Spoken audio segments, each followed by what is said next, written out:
Javier says, how did you hit your first 5K month profit when you got started in SEO with your agency? For me, seriously, when I started, Javier, I found initial success with local lead share groups like BNI. I didn't like BNA, by the way. They're like the soup Nazis of business networking. I hated BNI meetings. I freaking hated them. I went to them fairly often, but I didn't like them at all. But like Meetup, local lead share groups, things like that, go to meetup.com and find them. That was really effective for me when I first got started.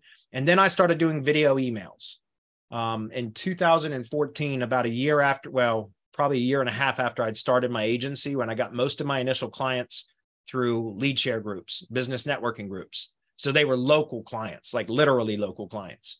But then once I kind of figured out how to do video emails, way back then, it was way different than it is now. Like back then it was a lot of work because you had to like create mock videos. And anyway, long story short, I started doing video emails. We've got training programs in our mastermind for that.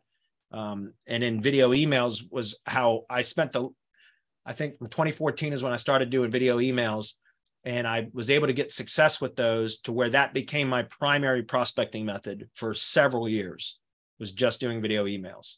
And that worked. It's time consuming, but it works. Now it worked better then than it does now, just so you know, because it was newer. Now it's more commonplace to get videos and emails. So it's still very effective. Don't get me wrong. But back then it was incredibly effective. I would get literally 35. For every 10 video emails I would send out, I would close 3 or 4 clients, hands down every time. It was like clockwork. So my closing rate was 35% on, that's exactly what it was. And again, it's lower now, but it still works. So business networking groups, video email can still work, and you can do that from your home. That's why I like those.